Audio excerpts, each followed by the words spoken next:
Exercício 12, pessoal. Esse exercício ele era para ter sido feito antes do exercício 11, né? Para você ter uma melhor compreensão do que seja um sistema equivalente torçor, ok, pessoal? Mas a partir da resolução dele a gente vai ter uma compreensão melhor do que foi estabelecido no último exercício, né?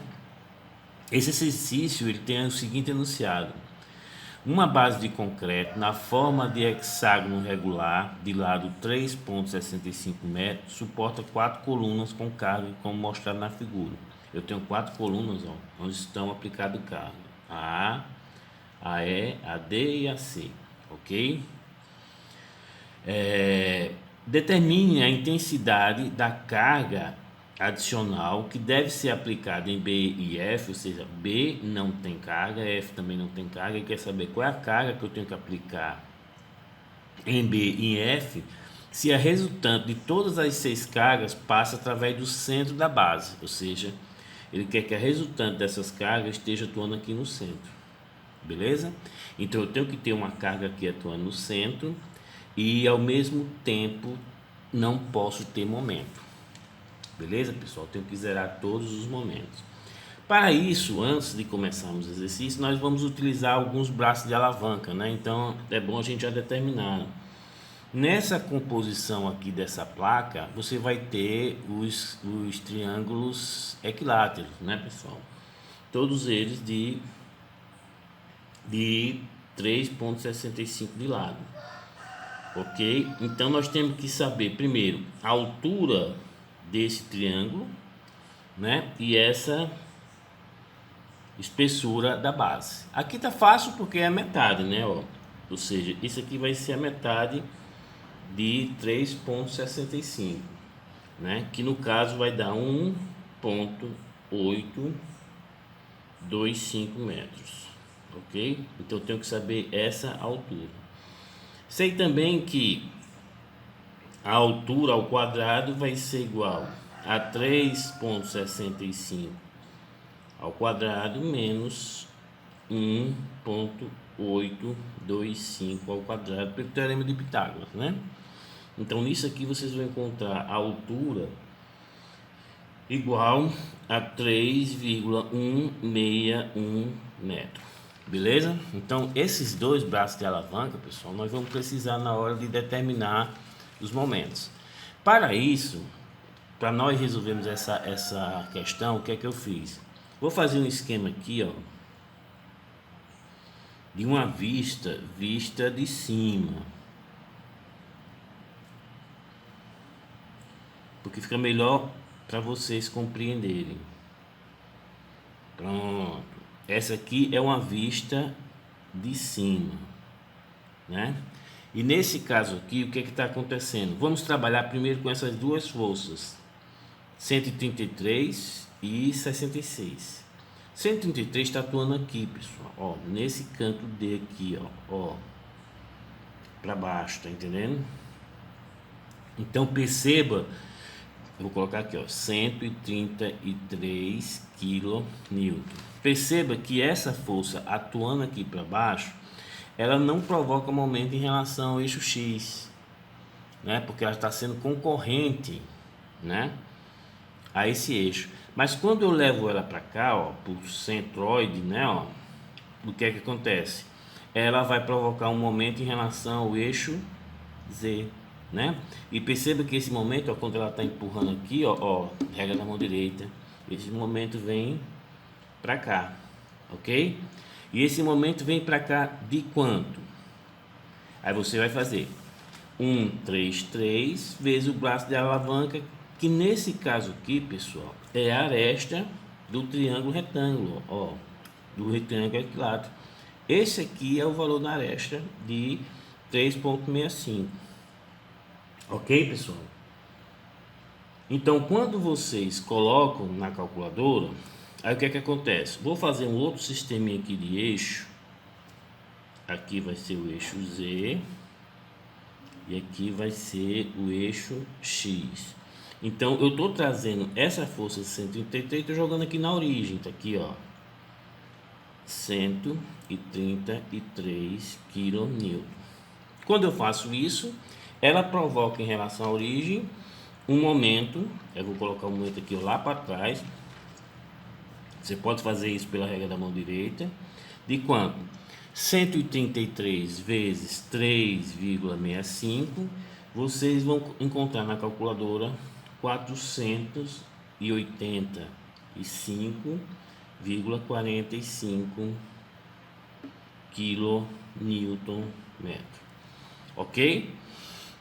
Beleza. Agora vamos pegar a outra força, que é essa de 60. Eu estou pegando as duas primeiro porque elas não provocam momento em relação a x. Já vocês vão perceber que essas outras duas provocam em relação a x e provocam em relação a z.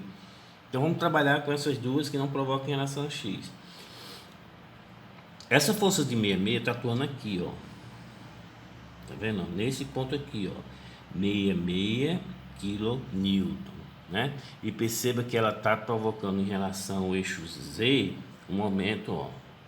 Regra da mão direita, ó, para cá, né? Ela também não provoca momento em relação a x, porque ela está sendo concorrente ao eixo x, né?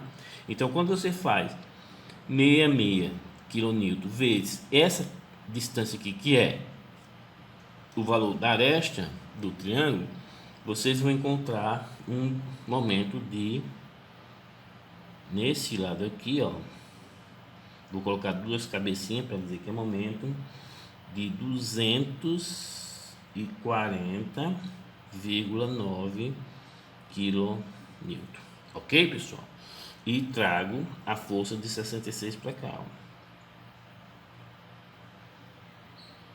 ó. Ok? Beleza. Agora vamos trabalhar com essas duas forças, a de 44 e a de 88.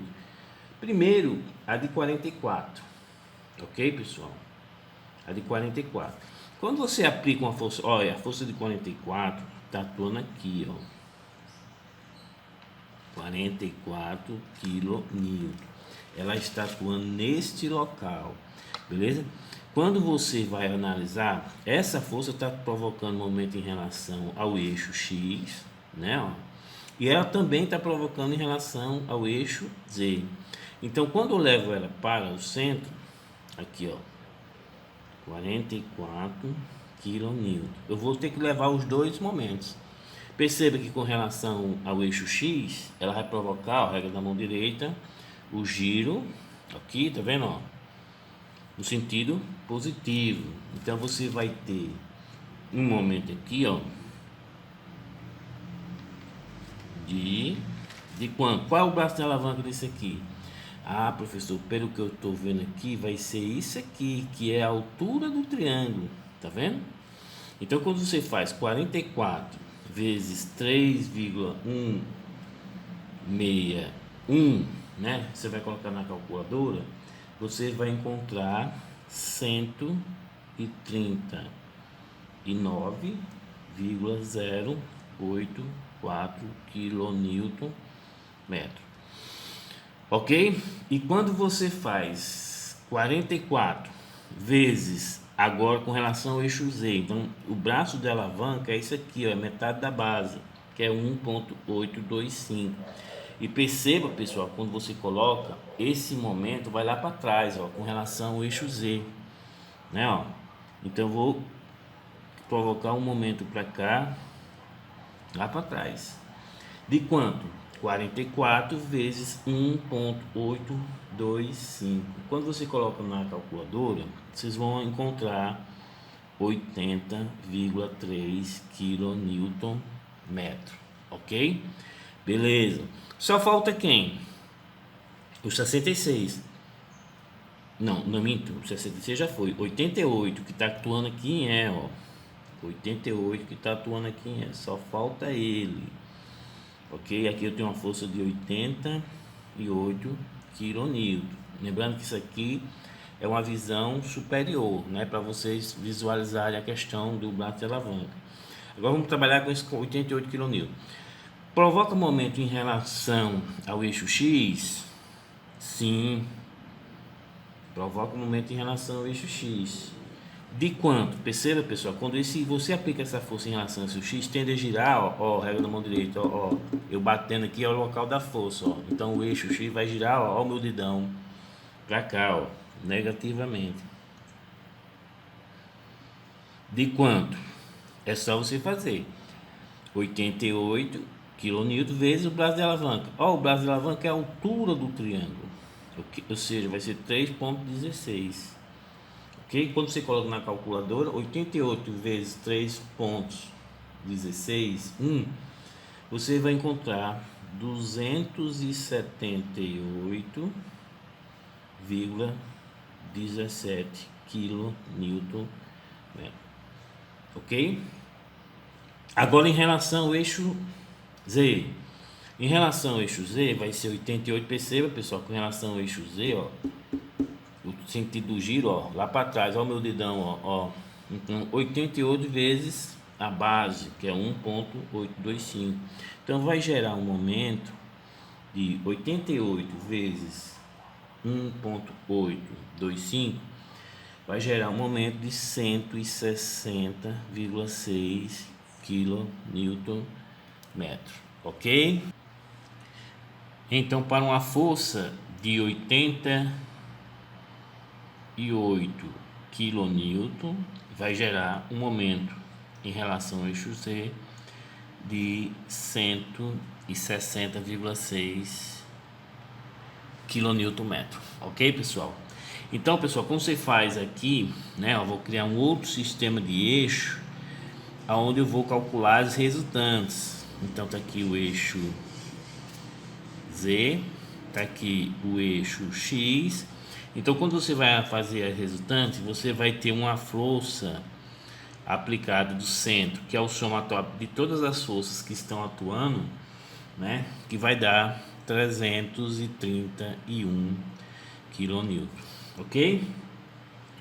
Vai ter a resultante com relação ao momento em relação ao eixo Z, vai ter um momento resultante, né, de 485,45 kN, e vai ter uma resultante em relação ao eixo X de, deixa eu colocar dois setinhos para vocês verem que é momento, de 139,08 kN. Ok, pessoal? Então o que é que acontece? Com essa resultante, ele quer que vocês apliquem uma força aqui em F, vou chamar de F, e uma força daqui em B, que eu vou chamar de F de B, de forma que a resultante fique no centro. Ou seja, eu vou somar essas duas forças agora, de forma que elas anulem esses dois momentos. Ok, pessoal? Então vamos fazer essa relação. Vamos trabalhar primeiro com o eixo X, ok? Com o eixo X. Então percebam que o V de F em relação ao eixo X, ó, que vai estar aplicado aqui, ó, em relação ao eixo X, ele provoca um momento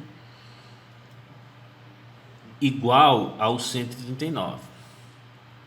Já o V de B, que está atuando aqui, ó, em relação a Y, ao eixo X, ele provoca um momento no sentido contrário. Então eu vou ter que fazer um V de B vezes esse braço de alavanca, né, ó, menos esse aqui, menos esse momento, vai ter que dar zero, ok? O somatório dos momentos provocados por eles tem que zerar. Então vai ficar, ó, presta atenção, esse V de B em relação a X provoca um momento positivo. Então vai ficar, ó, F de B vezes o braço de alavanca, que é a altura 3,16 metros, né, ó.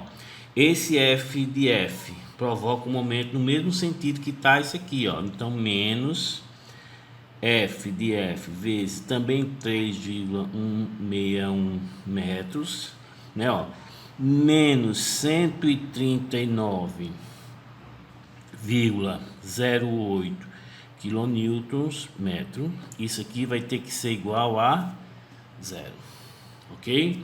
Agora vamos para o eixo Z.